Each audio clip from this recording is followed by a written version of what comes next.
Bienvenue au jardin vous est proposé par ARS, le fabricant japonais d'outils professionnels pour la taille, la coupe et l'entretien de vos jardins et de vos espaces verts.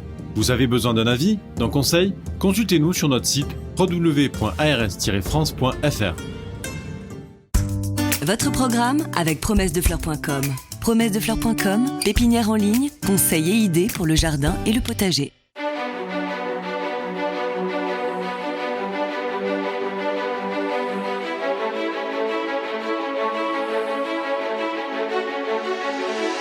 News Jardin TV vous propose Bienvenue au Jardin, une émission 100% nature, animée par Patrick Mulan et Roland Motte.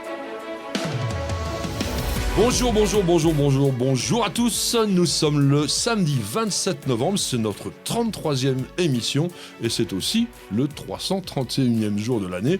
Nous sommes bien plongés au cœur de l'automne. J'espère que vous n'avez pas trop froid. De toute façon, c'est la saison, on peut rien y faire. Nous sommes le 5e jour du signe astrologique du Sagittaire. Tiens, d'ailleurs, je dis coucou ma petite femme qui est Sagittaire, mais c'est pas encore son anniversaire.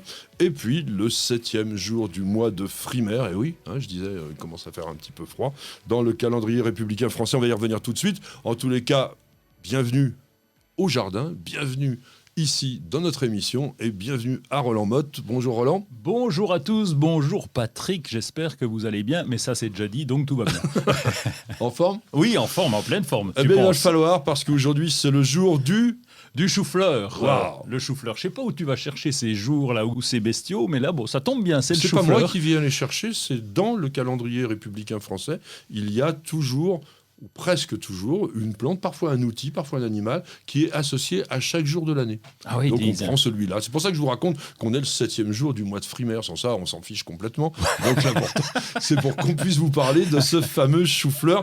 Pour les botanistes, c'est Brassica oleracea, variété Botrytis. Alors tiens, que veut dire Botrytis ? Et Botrytis, dis donc, c'est pas un champignon microscopique ça ? Alors, c'est pas une pourriture le Botrytis ? Le genre Botrytis, c'est le genre de ce champignon qui donne la pourriture grise qu'on appelle Botrytis cinerea. Mais Botrytis en latin, ça veut dire qui ressemble à une grappe de raisin, tout simplement. Et le chou-fleur ressemblerait à une grappe de raisin. Alors quand on regarde, c'est un peu granuleux. Je sais pas ce qu'ils fumaient les botanistes, Oui. mais dis donc. Ils connaissaient bien les plantes. Oui, c'est ça, oui. Il faut savoir que cette variété, même si la plante est une presque monstruosité d'aspect, est naturelle.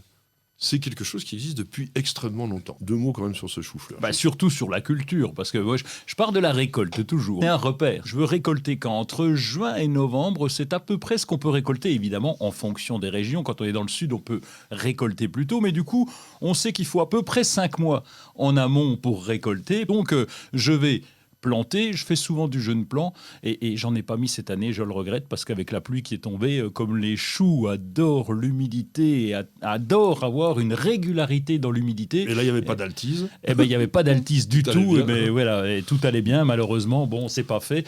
Le chou-fleur, c'est quand même une culture un peu compliquée parce qu'il y a 2-3 petits ennuis qui peuvent arriver, en particulier que ces fameuses fleurs se mettent à monter en fonction de la météo, et là, tu as un machin qui est tout moche et donc c'est pas très esthétique et c'est pas très goûtu. Alors, sais-tu que justement, c'est pas une fleur, mais c'est en fait le méristème, c'est-à-dire que c'est le tissu de croissance de l'organe de l'inflorescence, donc avant justement la fleur. Et c'est ça, ce que tu viens de dire, l'important, c'est qu'il faut maintenir la plante dans un état suffisamment pas trop développé avant qu'elle fasse ses jets. Parce que contrairement au brocoli qu'on confond parfois, le brocoli, c'est une véritable inflorescence. Alors que là, on n'a donc que ce tissu de croissance qui continue à grossir. Et puis, si on ne récolte pas suffisamment tôt, évidemment, le chou-fleur passe au stade de la floraison. Et dans ces cas-là, il est plus consommable. Non. C'est vraiment pas du tout agréable. Alors, sais-tu qu'en fait, on cultivait des choux-fleurs déjà depuis l'Égypte antique ? Plus de 2500 ans avant notre ère, on cultivait tout cela. Alors, c'est arrivé par l'Italie. Il y a eu les Égyptiens, les Grecs, les Romains. Oui. Les Romains, c'était l'Italie. Et ils ont appelé Cavallofiore. Et en fait, le chou-fleur, lui, est arrivé à peu près au XVIe siècle en France. Et on a attendu pratiquement un siècle pour l'appeler vraiment chou-fleur, parce qu'avant, on l'appelait coliflori. C'est sous le règne de Louis XV que le chou-fleur a été très, très populaire, tout simplement à cause de Madame du Barry, qui était une des favorites du roi, qui était un sacré garnement, on va dire.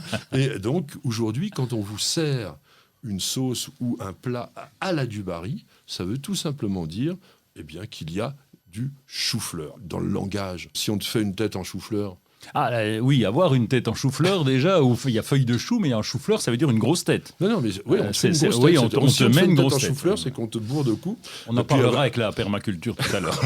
Et avoir l'oreille en chou-fleur, c'est évidemment avoir les oreilles décollées. Alors, l'anniversaire du jour, 27 novembre, mais là, on est en 1754, c'est la naissance. Johann Georg Adam Forster. Allez, on va l'appeler Forster. C'était un naturaliste et botaniste allemand, très important, parce qu'il a participé à l'expédition de James Cook, à la deuxième, autour du monde, et il a véritablement ramassé, récolté, décrit un nombre incalculable de plantes qui étaient totalement inconnues. C'est surtout quelqu'un qui racontait bien. Et il a raconté ses voyages, et ça a été l'initiateur de la littérature de voyage à but scientifique. Et avec son père, ils ont vraiment créé plein de genres. Bon, vous les connaissez plus ou moins. Bon, il y a les carrés. Il y a même le cheflera. Artocarpus, ça dit quelque chose? Non, rien. L'arbre à pain. Ah oui, d'accord. Le Brenia nivosa. Oui, ça me dit Brenia quelque nivosa, chose, c'est une plante qu'on peut cultiver en appartement, qui a des feuilles qui sont parfois blanches et roses. Les coprosma, ça c'est quelque chose qu'on commence à cultiver un petit peu chez nous. Polycias, qui est une plante d'intérieur qui est intéressante. Le taca, tu sais ce que c'est le taca? Le taca, c'est pas le genre d'orchidée, là? La fleur ressemble un petit peu? Plante chauve-souris, on l'appelle. Oui, c'est ça, oui. Bon, alors, donc plein de choses de Monsieur Forster. Et on va passer au dicton maintenant. Et on est à la Saint-Séverin, je crois. Séverine aussi. Et donc, à la Saint-Séverin, il y a vraiment plus de raisins. Moi, c'est un peu plus complexe, mais à la Sainte-Séverine, l'érythrine sous la feutrine. L'érythrine, c'est une très très belle plante, vraiment avec des fleurs magnifiques. Si vous habitez à partir de la Gironde, par là, on peut commencer à pouvoir la cultiver, surtout pas toi. Et si à Sainte-Séverine, l'hiver, tambourine, mets ton jardin sous la pèlerine.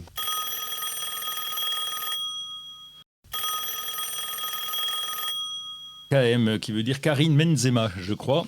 Et alors, quel arbre fleuri ou fruitier me conseillez-vous de planter sur un terrain proche de la Méditerranée? Alors là, il y a du choix quand même. Il y a un choix absolument extraordinaire. Bon, on va parler des très très grands classiques qui sont incontournables. Vous pouvez bien sûr mettre des mimosas. Alors, j'insiste par rapport à une tendance qui est sur les plantes invasives. C'est vrai que les mimosas de semis sont devenus invasifs dans une grande partie au-dessus de la Côte d'Azur. L'arrière-pays niçois, voilà. Quand ils sont greffés, il n'y a absolument aucun problème. Donc vous pouvez cultiver le fameux gaulois astier, le mirandole, le rustica, qui sont vraiment des très très très beaux mimosas greffés et sans aucun problème. L'albizia. Albizia julibrissin, oui, un grand classique. Alors on en trouve en région parisienne aussi. L'acacia ou mimosa de Constantinople, très joli, ça fait des pompons plumeux. Les agrumes, évidemment, donc tout ce qui est citronnier, mandarinier, oranger. Alors, bien entendu, quand on dit proche de la Méditerranée, plus on est proche de la Méditerranée et plus on va pouvoir cultiver des végétaux quasiment subtropicaux. Il est vrai que du côté de Menton, par exemple, il y a des jardins dans lesquels il y a des plantes que j'ai vues que tout au bout du monde, et ça, c'est complètement extraordinaire. Jacaranda. La jacaranda, c'est magnifique. Alors, c'est une plante inaccessible pour nous. Les Nord-Loire, c'est même pas la peine, mais qu'est-ce que c'est beau. Alors, je me contente des photos, mais c'est superbe. Alors, c'est superbe, il n'a pas dit pourquoi. C'est parce que ça fait une floraison bleue qui est vraiment très intense, et c'est rare d'avoir des arbres bleus. On peut quand même se venger avec le Paulownia, oui.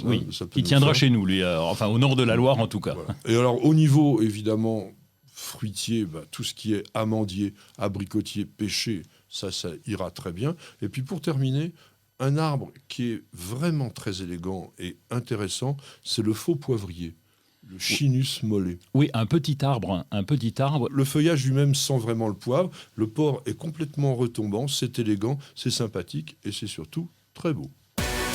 Vous n'avez pas la main verte? Alors prenez-en de la graine avec nos paroles d'experts. Mes chers amis, je vous l'avais dit en préambule, nous sommes dans une période, moi j'appelle toujours ça la période descendante du jardin. C'est le moment où il fait de plus en plus frais et pendant lesquels il va falloir penser à protéger les plantes fragiles. Je vais laisser Roland vraiment prendre les manettes de cette parole d'expert, bah oui, parce qu'en fait, il habite vraiment la région dans laquelle on ne peut pas se passer de protection hivernale. Alors on peut s'en passer à condition qu'on ait planté des végétaux qui aient un petit peu moins d'intérêt, mais comment tu viens de citer sur la question d'auditeur de KM, toutes ces plantes méditerranéennes dont on a envie aussi, il n'y a pas de raison qu'on n'y ait pas droit au nord de la Loire. Et là, la protection hivernale, eh bien on l'a déjà commencé, en tout cas dans les pays les plus reculés, avec le climat continental qui peut être très froid. On a déjà eu des premières gelées, donc il est évidemment temps de rentrer ces plantes. On va essayer de maintenir à l'extérieur celles que l'on peut et avec des protections. C'est ça le but du jeu. Ah oui. Les rentrer, c'est facile, je les rentre et puis je m'en Ah occupe non. plus. Ah, c'est pas si un simple. jardinier fainéant. Ah non, c'est pas si simple de les rentrer, je m'en occupe plus. Non, parce qu'il y a la température, il y a la lumière, il y a l'arrosage qu'on a tendance à oublier en se disant je les rentre et c'est bon, je les ressortirai au printemps. C'est pas si simple. Allez, l'extérieur. On y va. La pire des choses pour la plante, c'est l'alternance. Gel, dégel, gel, dégel. En fait, qu'est-ce qui se passe? C'est que les cellules, elles gonflent sous l'effet du gel. Quand l'eau des cellules prend glace, eh bien, ça fait pression tout simplement sur la paroi cellulaire, ce qu'on appelle la membrane. Et puis, hop, ça revient, ça repousse, puis au bout d'un moment, paf, ça éclate. Et quand la cellule éclate, eh bien, la plante, à ce moment-là, elle s'affaisse. Vous la voyez, les dégâts du gel, c'est quoi? C'est une plante aplatie complètement, puis qui devient toute marron. Parce qu'en fait, derrière ça, vous avez les vacuoles. C'est un peu la poubelle de la cellule. Les déchets qu'il y avait dans la vacuole, toc, ça sort. Et donc, du coup, ça crame complètement l'ensemble des cellules et des tissus. Paillis. Oui, le paillis, alors sous toutes ses formes, là, le paillis va nous servir à protéger les racines, en tout cas, parce que c'est la partie aérienne qui prend en premier, et dans le pire des cas, c'est de protéger les racines. Et le paillis va nous aider à ça. La Mais paille au moins, est mieux quand même. La paille, oui, à condition d'en mettre assez épais, parce qu'elle a tendance à se tasser assez Alors, qu'est-ce que tu rapidement. préconises? Ah ben, nous, on met du paillis de chanvre, carrément. Une bonne couche de paillis de chanvre au pied, directement. On va même Mais ça, parce que tu le payes pas cher. Parce qu'en fait, je vois quand même le coût du sac de paillis. Il faut acheter des balles, c'est ça? Alors, pour trouver de la paille, c'est pas mieux non plus. Je vais parler. À la campagne, nous, on est peinards. Mais toi, par exemple, si tu voulais trouver de la paille, tu vas 12 trouver € la balle. Ouais. Oh, c'est le cri du pigeon au fond des bois. Et ben oui, donc nous, on a la chance d'habiter à la campagne, d'avoir trop de paille. La dernière fois, j'ai demandé, ils voulaient m'en amener une balle ronde. J'ai dit non, là, ça va pas le faire pour notre petit 2 jardin. tonnes. Ouais. L'avantage, c'est qu'on va la compresser. Elle va pas trop s'envoler finalement. Encore le voile par-dessus. Et puis, bon, on peut mettre des piquets aussi lorsqu'il s'agit d'artichauts, par exemple, les 4 tuteurs, le voile, et on bourre de paille de façon à bien protéger. Ça, c'est efficace également. Alors ça protège très bien. Le seul problème, c'est au printemps. C'est quand on dépaille ou quand on retire toutes les protections, on en met partout dans le jardin. Alors si on a un potager, c'est pas grave parce qu'on va enterrer ça. Dans un jardin d'ornement, je peux vous dire que c'est une catastrophe. Ma femme, l'année dernière, on l'avait fait ensemble. On était contents, hein. On avait paillé tout ça. Au printemps, on m'a dit plus jamais ça. Alors on verra ce qu'on va faire. Bon, Alors, de toute façon, il y a assez de voiles d'hivernage en tous sens, et même de couleurs d'ailleurs. C'est plus joli que les blancs traditionnels, et donc on a ces voiles qui sont quand même pratiques. Juste un détail pour le voile, c'est pas une protection infinie. Hein. Non, c'est 4-5 degrés. Oui, voilà, oui, j'allais dire 3-4 degrés, mais voilà, on n'est pas loin. Oui, mais on Et- peut mettre 2 couches. Oui, mais c'est pas 8 degrés, hein, ça cumule pas. Non, ça cumule pas, mais ça aide un petit peu. Mais, et le film plastique, qu'est-ce que t'en penses? Mais je n'en mets absolument pas. Pourquoi? Parce Ça que respire pas. ça respire pas. On a toujours peur de la pourriture, tu l'as bien dit, quand on couvre nos plantes. Ça sera plus facilement provoqué avec le plastique. Alors moi, je veux donner un conseil, c'est quand même de récupérer les feuilles mortes. Tout simplement parce que des tas de feuilles mortes, surtout que si elles sont grosses, parce que quand elles sont toutes petites, elles se décomposent très rapidement, donc ça c'est embêtant. Mais si vous avez des platanes, si vous avez des gros érables comme les sycomores par exemple, eh bien vous avez toutes ces feuilles-là, ou alors au contraire par exemple, tout ce qui est cosses de bambou. Les spattes, elles sont enveloppées par des espèces de trucs qui ne se décomposent pas. Ben ça, vous pouvez les entasser et faire des protections avec. Ça, c'est quand même pas mal, puis ça coûte rien, ça. Oui, il faut avoir pas mal de bambou, oui. C'est non, clair. non, il n'y a pas besoin d'avoir beaucoup de bambou. Ça tombe tout le temps. Il faut les Oui. récupérer.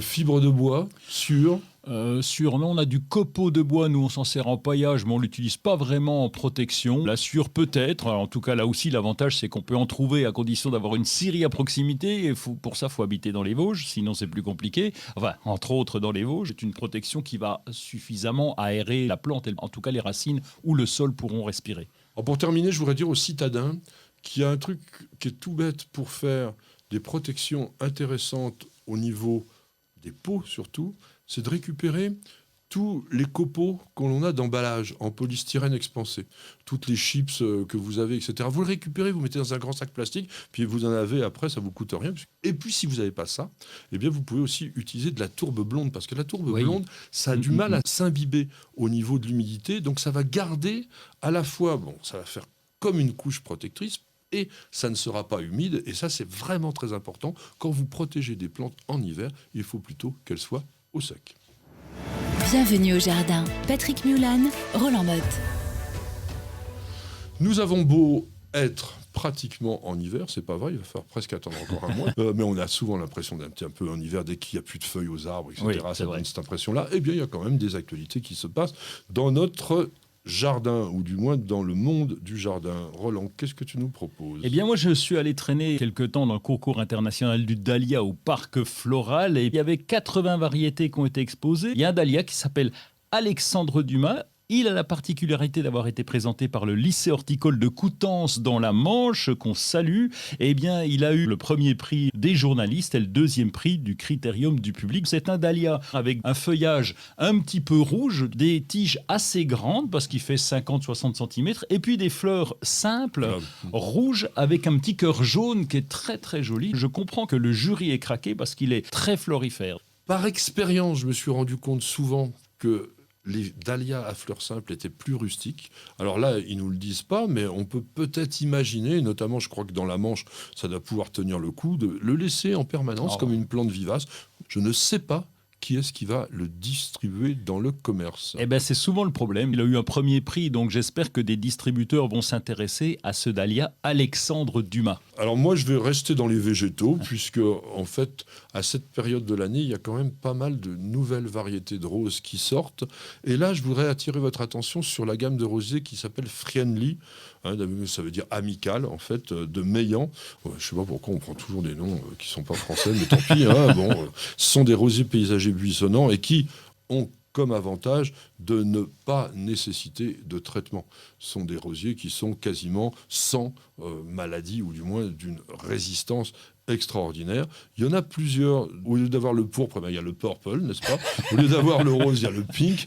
C'est pour toi qu'ils ont fait ça. Voilà. Ouais. Le rose très pâle, il s'appelle sweet, qui veut dire doux en anglais. Et puis il y a le red, qui évidemment est rouge. Alors, les fleurs sont comme des églantines. Là, on est encore dans la simplicité. Ouais. Et on aurait l'impression qu'aujourd'hui, la tendance chez les obtenteurs va vers cette simplicité que l'on apprécie dans les jardins qui sont de plus en plus rapprochés de la nature. Dans un jardin comme celui de Roland, par exemple, ce type de plante va très bien parce que c'est un jardin que tu laisses assez sauvage et c'est plus joli, non ? Oui, c'est plus joli parce que ça ne va pas nous chercher des fleurs compliquées. On l'a vu avec le dahlia, c'est pareil avec le rosier. On avait la mode des grosses fleurs, d'un genre de chou-fleur, on va dire, pour les rosiers. Et là, c'est tellement joli quand c'est simple, d'autant qu'ils sont très, très florifères quand même. Voilà, c'est surtout ça. Et j'avais souvent dit aux obtenteurs, vous avez confondu la rose et le rosier.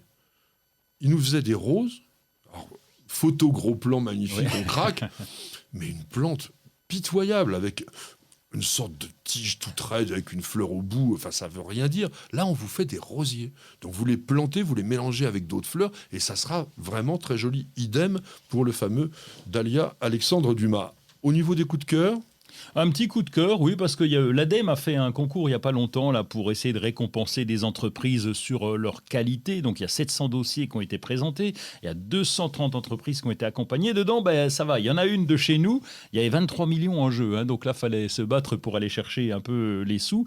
Et cette insectosphère, ils vont élever des petites bestioles en biocontrôle, en particulier des coccinelles comme tout le monde, mais aussi d'autres petites bestioles. Ils sont très forts en chrysope.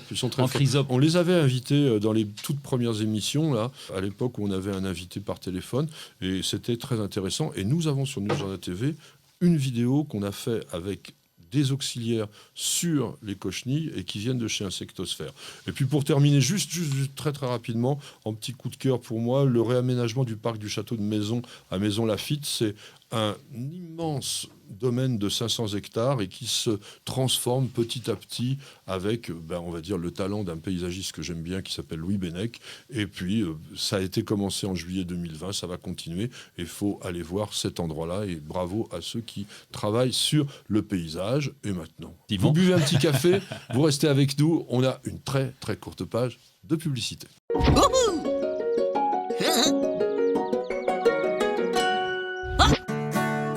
Bien que votre pelouse se porte plutôt bien, vous voyez apparaître de la mousse ici et là. Pas de problème, Gazon Pur DCM vient à votre secours. Gazon Pur DCM est un engrais pelouse organo-minéral avec une action indirecte contre la mousse.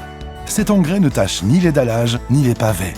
Gazon Pur DCM, c'est 2 en 1. Un beau gazon bien vert et en plus, sans mousse.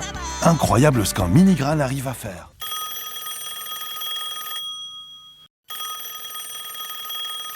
Ça sonne, mon cher Roland. Belkacem qui dit, est-ce qu'on peut semer des graines de framboise après les avoir stratifiées? Sans aucun intérêt. Oui. Ça n'a absolument aucun sens de vouloir semer des graines de framboisier, à moins de vouloir créer une variété. Oui, mais tu vois le boulot, il y a tellement d'autres méthodes plus simples qui est déjà en ce moment, eh bien on va arracher une canne avec ses racines et on va les replanter et là on est tranquille. Alors ça, il faut pas le ça faire. Marche tout seul. Mais non, Oui, mais ça marche trop bien. Ah ben oui. Bon, non, je vous explique. Pourquoi est-ce que j'ai fait ce geste horrible de vouloir fusiller mon ami Roland? Non, parce que quand on fait ça, c'est-à-dire que vous utilisez la faculté drageonnante de la plante pour pouvoir la multiplier. Comme il dit, c'est d'une simplicité absolue, sauf que vous augmentez la tendance drageonnante de la plante que vous avez multipliée ainsi.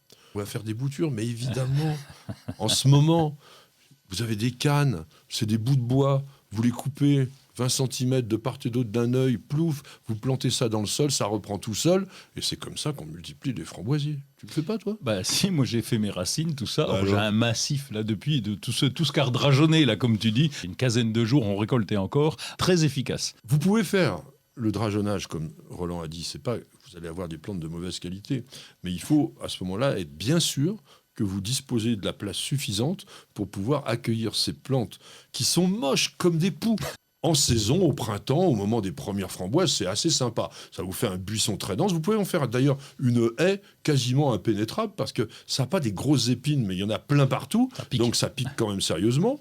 Sauf que, à partir de la fin de l'été, les feuilles, elles se noircissent sur la plante, elles se dessèchent. Les cannes qui ont fructifié, elles, meurt parce que c'est comme ça que ça fructifie le framboisier et la plante est d'une laideur absolue. Donc vous mettez ça dans un petit coin quand vous pouvez et pour ceux qui auraient la velléité de vouloir cultiver ça en pot, il faut le bac, quoi, hein, le gros machin de 60-80 cm de diamètre parce que c'est extrêmement fort en racines.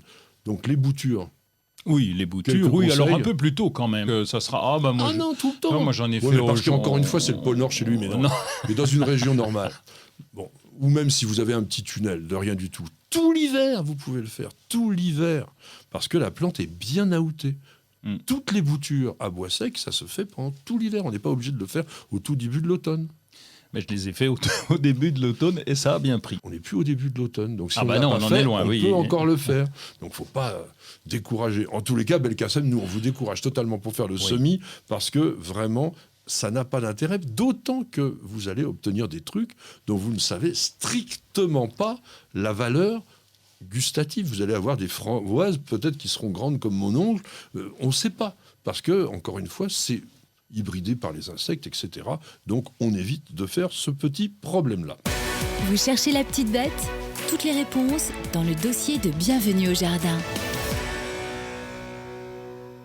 Franchement, je suis très content de sélectionner ce dossier aujourd'hui parce que on va vous parler des arbustes à fruits décoratifs et je pense que c'est quelque chose que l'on ne fait pas suffisamment.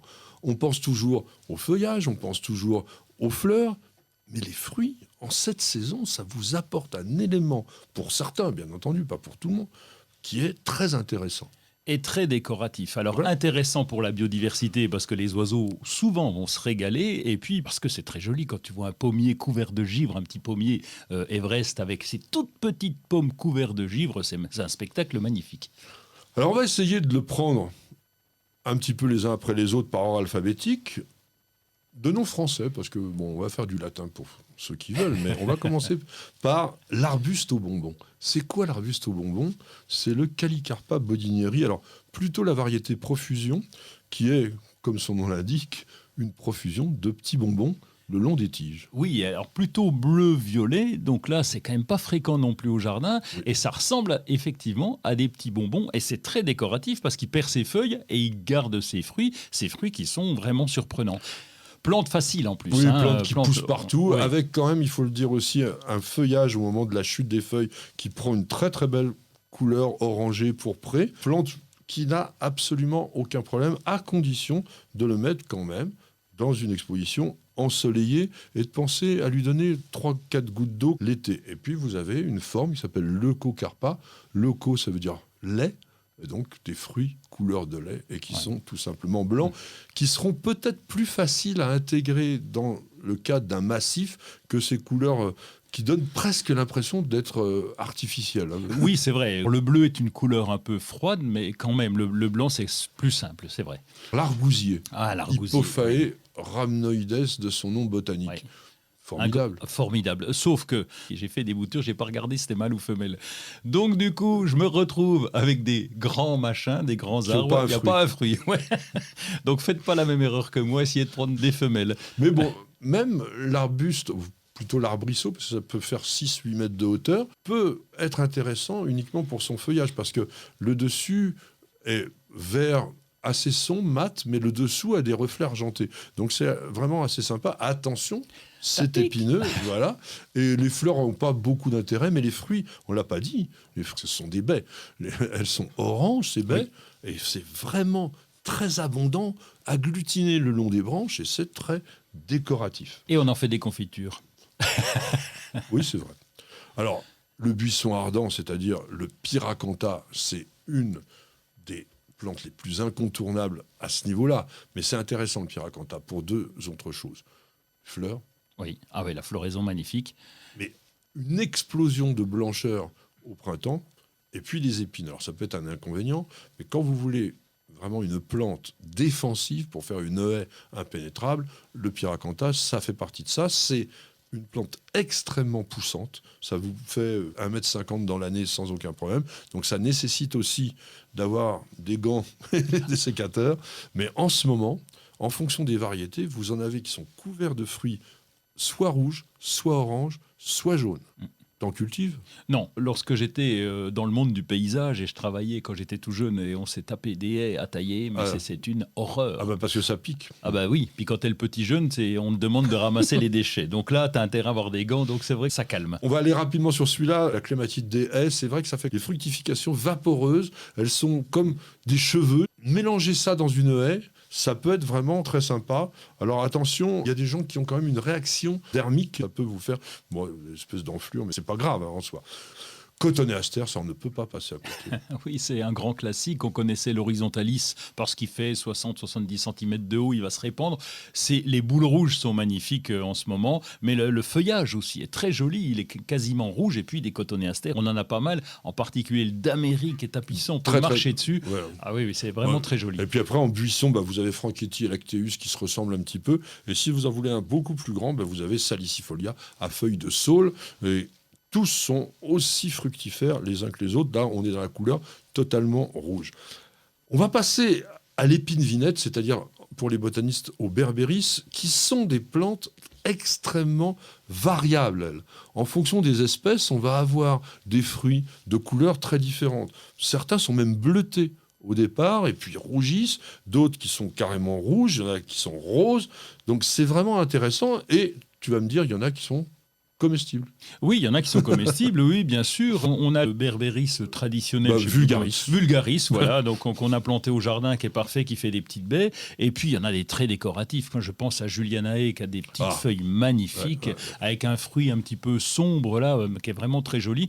C'est plus joli que le classique, la Tropurpurea, qu'on voit malheureusement régulièrement. Les fruits de berbéris, quand il y a en plus la couleur d'automne qui commence à être à la fois pourpre et doré, plus les fruits, ça le fait quand même. Un que j'adore vraiment, c'est le fusain d'Europe. On l'appelle le bonnet d'évêque parce que la forme du fruit est en bonnet d'évêque, et là, le fruit, il est incroyable. Oui, et il pousse vraiment à l'état sauvage. Donc là, pour le faire pousser, on est peinard. On le trouve au bord des ruisseaux, par exemple, et donc dans un jardin, c'est magnifique. Et puis, la couleur des feuilles. Et puis surtout, la couleur du fruit qui est rose, avec une petite harie orangée, jaune-orangé. Donc ça fait vraiment une couleur incroyable. Le hou, Ah bah oui, alors classique, là, faut se préparer à aller le chercher pour Noël. Le hou qui va pousser presque sans problème quand même. Il faut un endroit pas trop plein soleil Voilà. quand même. Il faut un petit peu d'ombre. Oui, parce que quand on le voit en forêt, il est souvent à l'abri des grands arbres et donc ça sous-entend qu'il lui faut un petit peu d'ombre. Mais le hou forestier n'est pas vraiment le plus intéressant. Il y a énormément de cultivars qui ont été développés. Certains qui ont des fruits jaunes, Baxiflava par exemple, d'autres qui ont des feuilles qui sont sans épines, et comme Pyramidalis Oreo marginata. Ça veut dire donc qu'il a les marges des feuilles qui sont dorées, il a une forme pyramidale, et en plus, il a des fruits qui sont très intéressants. Il y en a énormément. Golden King, par exemple. Alors, je vous l'avais déjà dit une fois, mais sachez que chez les houx, il y a un piège. Donc, c'est un peu comme les hypophaées, il y a des mâles et des femelles, mais ce sont donc que les femelles qui fructifient. Tout ce qui s'appelle Golden Queen, par exemple, sont des mâles. Donc, la reine est mâle. Et le king, le roi, est femelle. Donc, achetez Golden King. Là, vous aurez des baies rouges qui deviendront même un petit peu rouge corail. Attention, les fruits ne sont pas du tout comestibles sur les houx. Il faut même faire un peu attention. Dans les couleurs qui sont intéressantes, vous avez tous les Mahonia, Aquifolium, Media font des grappes vraiment bleutées. Et puis même des floraisons en hiver. Ça, c'est quand même très, très intéressant. Moi, je voudrais qu'on dise 2 mots sur ce qu'on appelait dans le temps Pernetia et qui est rentré dans le genre Golteria, mais qui est un autre petit arbuste à bonbons. Oui, qui fait des toutes petites baies, alors blanches et rouges, il y a les deux. Rose aussi. Rose aussi, oui. Mm. On le voit souvent, on l'a vu à la Toussaint dans les jardineries, parce que c'est aussi une plante très décorative. Quand elle est chargée de fruits comme ça, c'est très très joli. Mais attention, ça ne pousse qu'en terre de bruyère, ou Oui. alors il faut le mettre dans un pot aussi avec de la terre de bruyère. On n'oubliera pas quand même les pommiers d'ornement, tu l'as évoqué tout à l'heure. J'ai cru que tu n'allais pas en parler. Alors, t'as donc dit j'allais bondir. Everest, moi Oui. j'aurais dit Golden Hornet. Oui, aussi, oui. Alors, il y a plusieurs variétés. Non, il y a maintenant. plein de variétés, Ouais. mais au niveau de la fructification. Oui. Alors, c'est vrai que l'intérêt d'Everest, c'est que ces petits fruits peuvent être transformés en confiture de façon assez valable. Golden Hornet, les fruits sont beaucoup plus petits, mais ils sont d'une abondance incroyable, et comme le dit son nom, Golden, ils sont dorés. Tu en cultives, toi? J'en ai un pour faire joli. Et pour, Oui, mais ça fait joli. Ben oui, parce que c'est beau. Par contre, le coup de la confiture, quand tu goûtes déjà comme ça, c'est très acide, t'as intérêt à mettre du sucre. N'oubliez pas les rosiers rugosa. Alors, il y a aussi, on en fera peut-être un jour tout un reportage, c'est plein de rosiers botaniques ont des cynorhodons, donc leur fructification très décorative. Et Madame Loubert, qui habite au Rosier-sur-Loire, non prédestinée, a une collection extraordinaire qu'il faudrait montrer. Et n'oubliez pas aussi la symphorine, Oui. Blanc Classique. ou rose. D'autres, Aronia melanocarpa, Oui, très ça bon. va en terre de bruyère, Oui, on récolte les fruits. pour les manger. Alors, en terre de bruyère, pas que. J'en ai déjà planté en terrain calcaire qui poussait bien, Ah bon? légèrement argileux. Donc, ça peut aider, mais quand même, c'était pas complètement acide. Et on récolte les fruits. Et puis une curiosité pour terminer, le Garia elliptica. C'est quoi C'est- cette bête? C'est un arbuste assez grand qui fait des espèces de chatons gris argentés, mais longs, à Ah peu oui. près une douzaine de centimètres. Janvier-février. Mais très, très, très étonnant. Allez, si vous regardez la vidéo, vous aurez le droit de la voir. Et en attendant, on va passer à autre chose.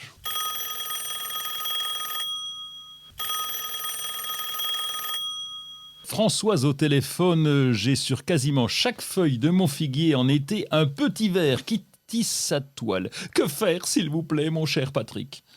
Alors, je voudrais rappeler à tous nos chers internautes qui nous envoient des montagnes de questions que tout ce qui concerne la parasitologie, c'est-à-dire donc des problèmes de santé des plantes, doit être accompagné de photos. Ah. Donc, vous l'envoyez, votre question, non pas directement sur le site de la chaîne YouTube, mais sur contact@newsjardintv.com, parce que nous avons besoin pour l'identification. Idem si vous avez une plante que vous ne connaissez pas. On a la chance, c'est que sur le figuier, il n'y a pas beaucoup de ravageurs, et il y en a un qui est spécifique, qui s'appelle la teigne du figuier. Ouais, c'est pas trop dangereux, ça, si? Non. Non. C'est toujours spectaculaire. Pourquoi? Parce qu'en fait, que fait le ver? Il va se protéger à l'intérieur de la feuille. Alors, il va enrouler la feuille et il va faire de la couture tout simplement en tissant une petite toile qui va donner une forme bizarroïde à la feuille, et on va avoir cette toile et on se dit oh là là, c'est une catastrophe. Mais non. Bon, La chenille à l'intérieur, elle fait son petit cocon, donc dans le repli de la feuille. L'arbre, il s'en contrefiche, franchement. C'est pas un problème pour lui. Et même quand on regarde dans des publications scientifiques spécialisées, on vous dit c'est un ravageur mineur. Donc il n'y a rien à y faire.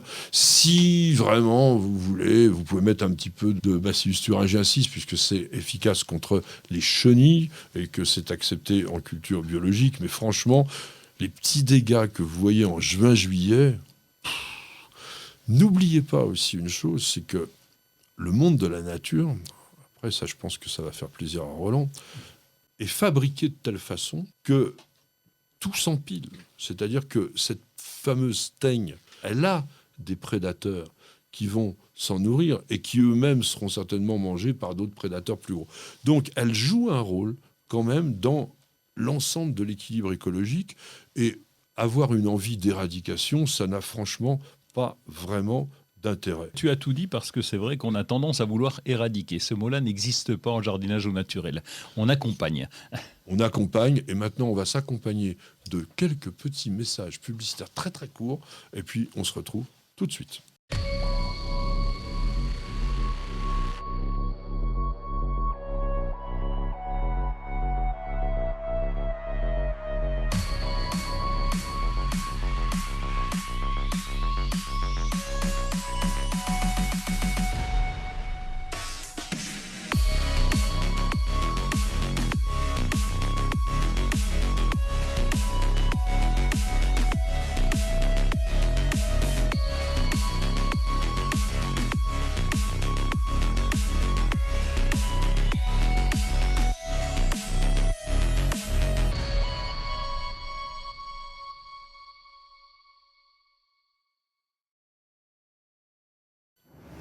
Bienvenue au jardin. Patrick Mulan, Roland Motte.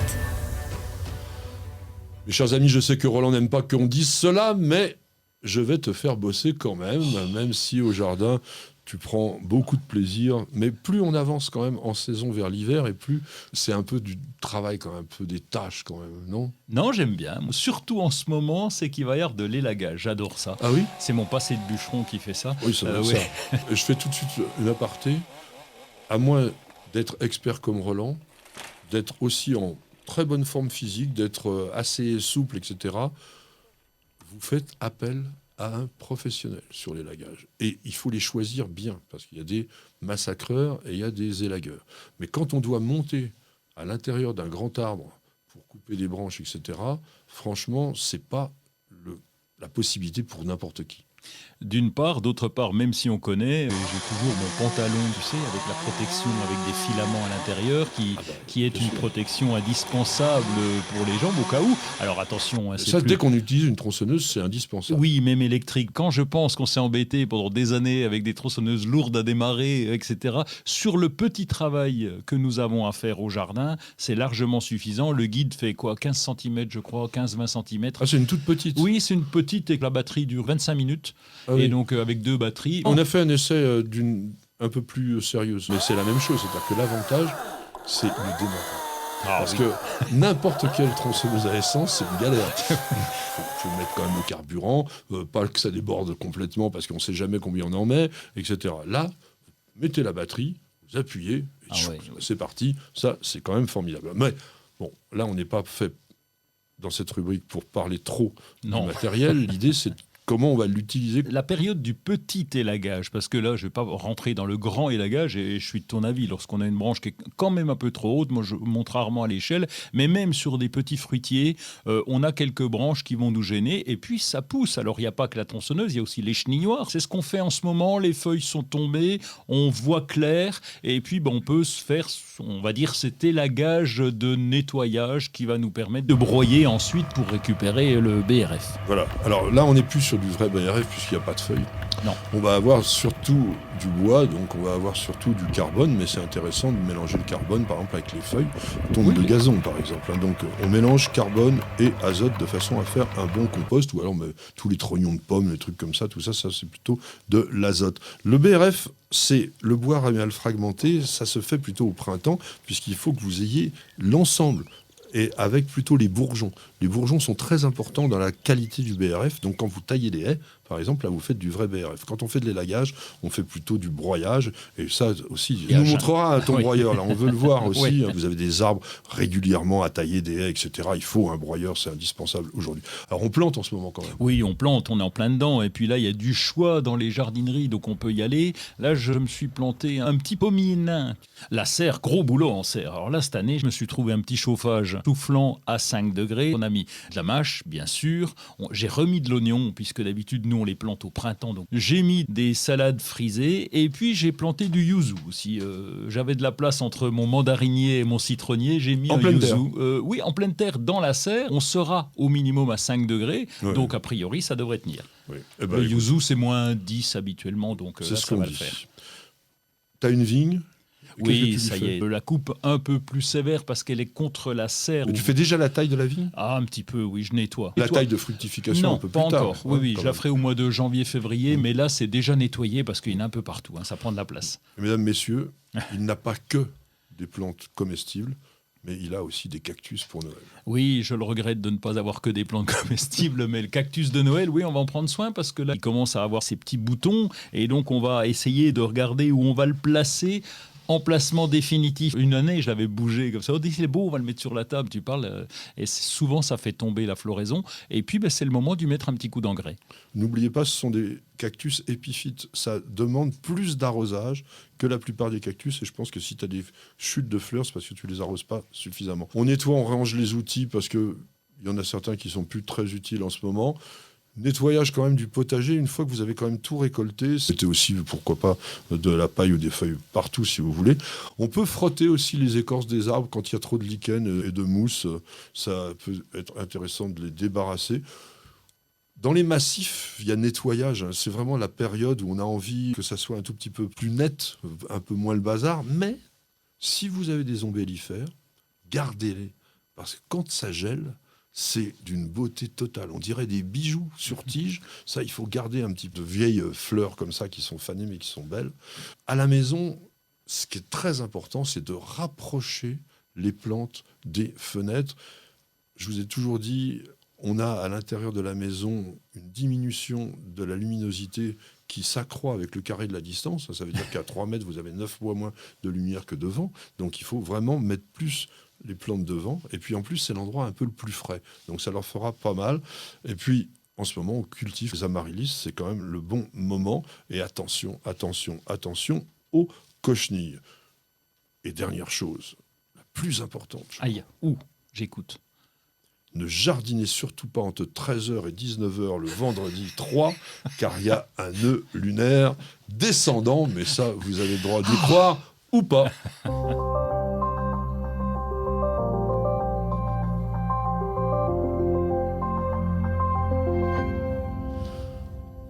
Nous allons le lire, c'est vraiment la bonne époque, et dans les semaines qui vont venir, à partir d'aujourd'hui, nous vous présenterons des livres cadeaux un petit peu pour les fêtes de fin d'année. Je trouve que c'est toujours formidable de pouvoir offrir un beau livre ou un livre très intéressant à des gens qui aiment bien le jardin, et il y a beaucoup de choses qui sont publiées en ce moment. Mais avant d'en parler, je voudrais que Roland nous emmène sur Internet.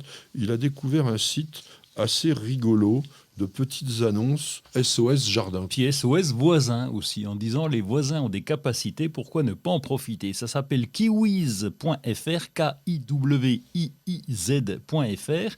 Et là, vous faites des offres ou vous faites des demandes. Alors, faire son jardin, par exemple, vous êtes un peu fatigué, etc. Il y a de l'élagage à faire, justement. Eh bien, vous avez demandé si vous avez un voisin qui est capable de le faire. Prêter son jardin. On avait vu un site où on ne faisait que prêter les jardins. Là, on va pouvoir le prêter aussi. On peut prêter des outils. Et là, quand on parle de scarificateur ou de broyeur, par exemple, autant en acheter un pour le lotissement et puis c'est gagné. Donc, on peut le prêter. On peut aider à la récolte. Si on a trop de récolte, eh bien, on va passer l'annonce. Et puis, après, il y a d'autres... Les déménagements, par exemple. Si vous demandiez à votre voisin de vous aider pour déménager, eh bien, vous allez sur kiwiz.fr. C'est une bonne idée. Alors après, est-ce que ça marche? Ça, c'est une autre histoire, parce qu'en France, on est quand même un tout petit peu individualiste la plupart du temps. Et on le regrette. Donc je vous avais promis des beaux livres. Je vais commencer par certainement le plus beau de ceux que j'ai reçus. Regardez, c'est même un coffret.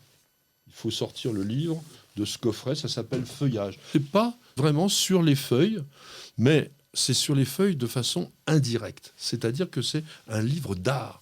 On va voir des chefs-d'œuvre de la peinture, on va voir des endroits comme ça, qui sont avec des plantes qui sont mises en scène. Le livre est extrêmement érudit. Ça veut dire que la plupart du temps, le texte demande quand même qu'on s'y accroche vraiment, parce que la personne qui a écrit ça, qui s'appelle Clélia No, est une super experte dans le domaine de l'art. Donc elle vous raconte des choses qui sont parfois un peu complexes pour un non-initié. Mais ce qui est très intéressant dans ce livre, outre effectivement les illustrations, c'est de voir à quel point le feuillage, par son architecture même, peut jouer ou a joué un rôle dans l'art lui-même. Et ça, c'est, pour nous, qui sommes des naturalistes de sentiments, c'est très intéressant, parce qu'on voit quelle est l'importance de la nature dans toute notre culture. Et donc, c'est un vrai livre de collection. C'est chez Azan, ça coûte 99 €. Un beau cadeau. Donc, c'est un vraiment très, très beau cadeau. Ça... C'est presque aussi, à un moment donné, un livre un peu mystique, parce que il vous parle des puissances du végétal, ils analysent l'intensité, toute la grâce que peut nous apporter ce qu'elle appelle l'écologie des formes. Donc on est, je vous dis, vraiment dans quelque chose qui est très intellectuel, mais qui vous fait réfléchir. Et si vous avez autour de vous, ou même pour vous, pourquoi pas, envie d'avoir quelque chose un peu exceptionnel, donc ce livre Feuillage des éditions Azan. J'ai un autre livre là sur la table. Ça, c'est une Bible. Bon, d'abord, Monsieur Marc-André Selosse, son auteur, j'ai le plus grand respect pour ce personnage qui est un scientifique, qui travaille au Muséum d'histoire naturelle et qui a la faculté de vous raconter les choses les plus compliquées qui soient avec un langage à la fois imagé et prenant et passionnant, et qui vous emmène vraiment dans des choses que vous n'auriez pas imaginées. Il a écrit un livre, on ne peut même pas imaginer que ça puisse exister, mais je peux vous garantir que c'est extraordinaire, sur les tanins, qui sont des substances pratiquement pas connues, mais qui sont dans notre vie permanente. Et là, il vous sort L'origine du monde. C'est pas Gustave Courbet, hein, on vient de parler de l'art. Là, ici, on est sur l'histoire naturelle du sol. Et ce qui est facétieux, à l'intention de ceux qui le piétinent. Et il vous raconte, en fait, dans ce livre, je dirais, toutes les nuisances, conscientes ou inconscientes, que l'on peut amener au niveau de notre développement de société humaine, parce que on en vit. Le sol, il le dit, mais c'est vrai, c'est l'origine du monde, parce que si on n'avait pas ce sol, on vivrait sur quoi ? Ah oui, sur la boule de feu. Hein, non, on vivrait sur de la roche, oui. Parce que le sol est la dégradation de la roche. Donc on serait sur des cailloux. Et ce sol, donc, qui par sa dégradation est, évidemment maintenant, on le sait de plus en plus, son aspect vivant, c'est-à-dire les innombrables petits êtres, micro-organismes, etc., qui permettent justement de le faire évoluer en permanence, eh bien, construisent une réelle biodiversité. C'est 25% des espèces terrestres dans le sol. Donc on a dans ce livre-là, qui est épais, hein, c'est un bouquin, on est sur pratiquement 500 pages. Et attention, hein, c'est plus qu'épais, parce que c'est du texte, avec des petits dessins qui sont généralement assez clin d'œil, avec un petit poil d'humour, et qui vous aident à la compréhension. Donc si vous aimez le jardin, si vous voulez comprendre toute l'essence même de ce qui se passe dans notre jardin et sous nos pieds, je vous conseille vraiment ce livre, L'origine du monde, chez Actes Sud, de Marc-André Selosse. Ça vaut 24 €. Vous pouvez aussi en faire un petit cadeau, parce que la personne qui aura reçu ce cadeau, elle en a quand même pour un moment à penser à vous en le lisant. Et j'espère que nous aurons le plaisir un jour d'avoir à ce micro Marc-André, parce que de toute façon, dès qu'il est là, je peux vous dire, on a un autre visage, une autre idée de ce qui est notre monde.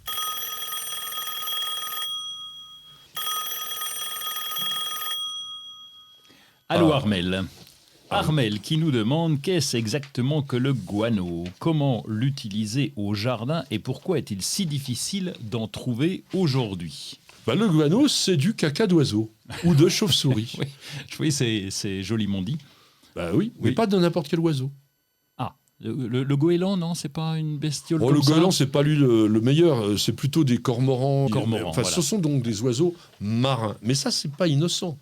Parce que tous les nombreux micronutriments et surtout tous les oligo-éléments marins que l'on connaît avec les algues, par exemple, se retrouvent aussi dans le guano, qui est quand même essentiellement un engrais azoté. Alors la question est... Eh bien, pourquoi est-il si difficile d'en trouver aujourd'hui ? Voilà. Eh bien, tout simplement parce que c'est un produit 100% naturel qui a été surexploité.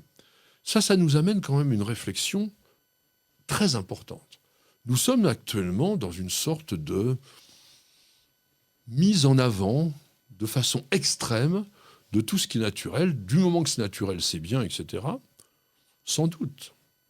Mais n'oublions pas la pression que représente la quantité d'humains qui ont envie d'exploiter ces ressources naturelles. Si l'on doit en permanence utiliser des choses de la nature, je peux vous dire qu'il ne va pas rester grand-chose dans très peu de temps.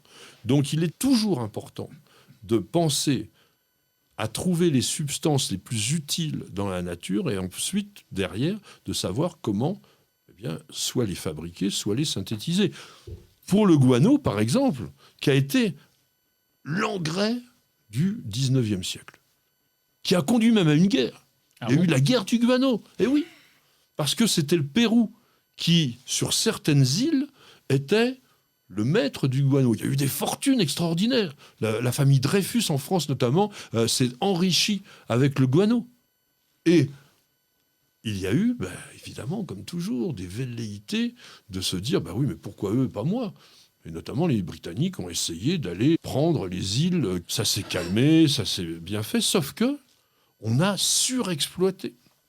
Il faut savoir que au moment des années 1860, on extrayait à peu près 600 000 tonnes de guano par an. On estime que lorsque les gisements ont été quasiment épuisés, il y avait 12,5 millions de tonnes qui avaient été exploitées. Mais les oiseaux font leurs besoins à leur rythme. On ne peut pas les pousser à nous faire du guano. Donc, aujourd'hui, on utilise plus du guano de chauve-souris. Mais les chauves-souris sont aussi en voie de régression, très nettement. Donc, on n'aura pas du guano de chauve-souris ad vitam aeternam. Ça reste donc un super engrais. On en trouve dans le commerce. Vous en avez pas mal d'offres sur Internet. Il y a même, présent des entreprises plus ou moins spécialisées dans ce guano. Mais sachez que utiliser, par exemple, du fumier ou des composts à base de fumier de vache, de mouton, de cheval, c'est peut-être un tout petit peu plus écologique, entre guillemets. Et puis cohérent aussi. Hein. Non, mais cohérent dans l'esprit, justement, de protection de la nature, que d'aller choper du guano. Patrick, Roland, racontez-moi une histoire de plante, de jardin ou de jardinier. J'aime bien vous raconter des choses incroyables. Et là, je vais vous parler de quelque chose qu'on n'aurait même pas imaginé. Parce que quand on a découvert cette plante, puisqu'il s'agit d'une plante, on n'avait aucune idée qu'elle ait pu exister encore sur Terre, puisque c'est un véritable fossile vivant qu'un monsieur David Noble, garde-chasse australien de son État, a découvert en août 1994. Ce garde-chasse explorait un lieu qui est vraiment très très beau, qu'on a eu l'occasion de voir avec ma petite jardinière quand on a été en Australie, qui se situe à l'intérieur des terres, un petit peu au nord de Sydney. C'est le parc national des Blue Mountains, donc les montagnes bleues. Alors comme tout en Australie, c'est démesuré, c'est immense, c'est des zones complètement sauvages. Et lui, il était garde-chasse, donc il explorait des endroits, etc. Et à un moment donné, qu'est-ce qu'il trouve ? Une sorte de faille, donc très escarpée, dans un endroit très humide, dans un endroit où personne, avant lui d'ailleurs, n'avait vraiment mis les pieds, ou du moins pas avec la même attention que lui. Les gens qui étaient peut-être passés par là, ils n'avaient rien vu, parce que qu'est-ce qu'ils rencontrent? Ils trouvent environ 200 plantes qui mesurent entre 2 et 40 mètres de hauteur. Des jeunes sujets, une quarantaine de plus adultes.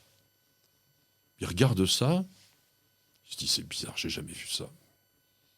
Ça ressemble un peu à une fougère. 40 mètres de haut, dis donc, c'est une drôle de fougère quand même. Il y a des fougères de 20 mètres de haut Ouais. dans ce pays, quand même, des fougères arborescentes. L'écorce globuleuse, couleur un peu chocolat, feuilles très foncées. Donc il se dit, bon, je suis pas botaniste, j'en coupe un petit bout, et puis je vais rapporter ça au jardin botanique de Sydney, qui est d'ailleurs un endroit magnifique. Les gens étudient ça, ils commencent à dire, effectivement, il y a des similitudes d'aspect avec une fougère, mais ça ne peut pas être une fougère. Et ça ressemble en revanche à un conifère qu'on connaît, qui est australien, qui s'appelle Agathis. Mais ça ressemble aussi à l'araucaria. Donc qu'est-ce que ça peut être ce truc-là? Et puis, il y a des gens qui s'appellent des paléobotanistes, qui font de la botanique sur des fossiles.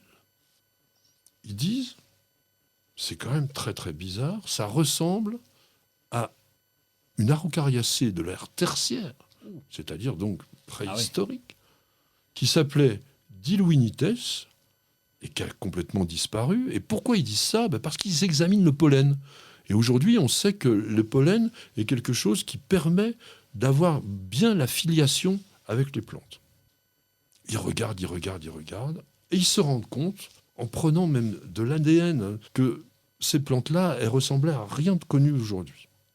Donc, ils décident d'en faire un nouveau genre, et ils l'appellent Volemia, parce que l'endroit s'appelait le parc Volémie, Volemia nobilis pour Monsieur David Noble. Et il s'avère, en faisant des recherches, que cette plante est directement apparentée à un végétal qui a disparu depuis 2 millions d'années.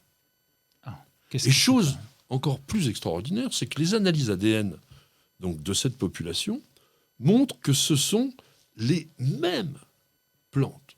Donc on a ce que l'on appelle une colonie clonale, dont on a déjà parlé ici, c'est-à-dire quasiment, on pourrait dire, un même sujet qui s'est développé sur la j'allais même dire souche. essaimé. Non, il n'a pas essaimé. Il s'est développé, comme dit Roland, de façon végétative. Et donc aujourd'hui, on a retrouvé d'autres populations, il y en a très très peu, mais 2 autres endroits où il y avait donc des Volémias. Donc ce Volemia nobilis a été très bien marketé. Ah oui, je peux t'en parler. Parce Alors, que parle-moi. j'étais là. Parle-moi. J'étais là, c'était à peu près dans les années 2000. 2006 en France. 2006 en France, ah oui, ok. Et donc là, eh bien, il y a certaines jardineries qui les vendaient en numéro limité. Et c'était 500 €, puisqu'on était déjà en euros, 2006, 500 € pièce avec un petit numéro. Et tu avais un machin qui était grand comme ça, à 500 €. Alors ça calme par rapport au prix du Thuya. C'est sûr que tu as beau me dire que ça vient d'il y a longtemps, mais là, à 500 €, c'est vrai que ça n'a pas fonctionné trop bien. Alors nous avons la chance d'en avoir eu un spécimen On te l'a donné. de ces 200. Oui, c'est monsieur Marc Guéguin de chez Truffaut qui nous l'a salut Marc, offert. oui, c'est vrai. Et qui a bien poussé depuis. Et c'est quand même un arbre qui est intéressant.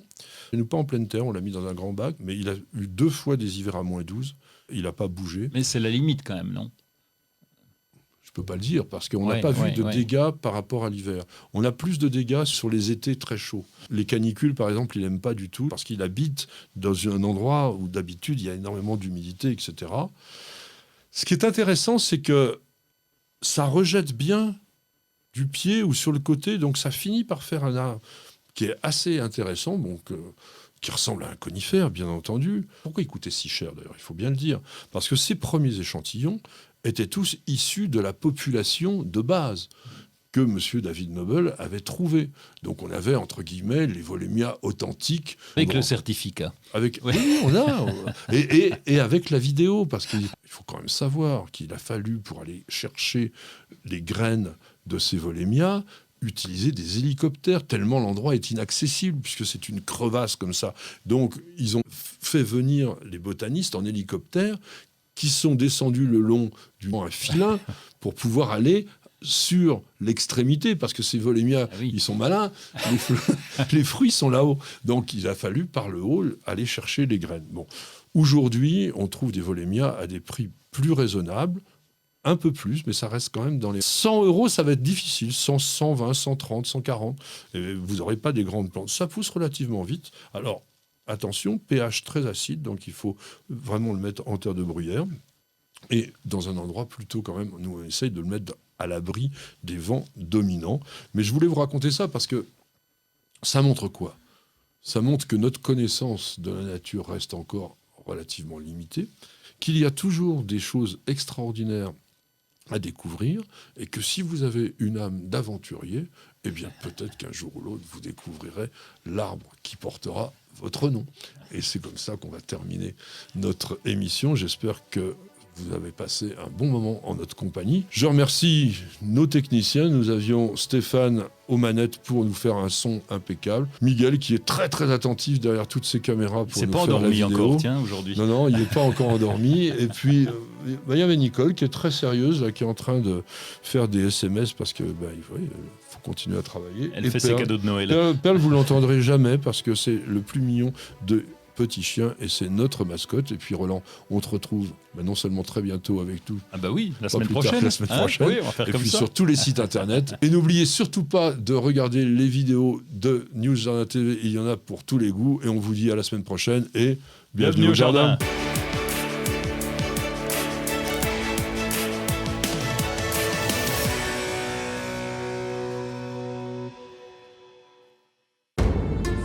Vous avez écouté Bienvenue au jardin avec ARS, le fabricant japonais d'outils professionnels pour la taille, la coupe et l'entretien de vos jardins et de vos espaces verts. Vous avez besoin d'un avis, d'un conseil ? Consultez-nous sur notre site www.ars-france.fr. Votre programme avec promessesdefleurs.com. Promessesdefleurs.com, pépinière en ligne, conseils et idées pour le jardin et le potager. Merci d'avoir regardé cette vidéo et j'espère qu'elle vous aura fait passer un bon moment. Et je voulais vous dire merci parce que grâce à vous, aujourd'hui News Jardin TV est la chaîne leader en matière de jardin sur YouTube. Depuis très peu de temps, nous vous proposons également un nouveau programme qui s'appelle Bienvenue au jardin. C'est un podcast, vous pouvez donc l'écouter soit en audio, soit la voir en vidéo sur cette chaîne. Alors, bienvenue chez nous.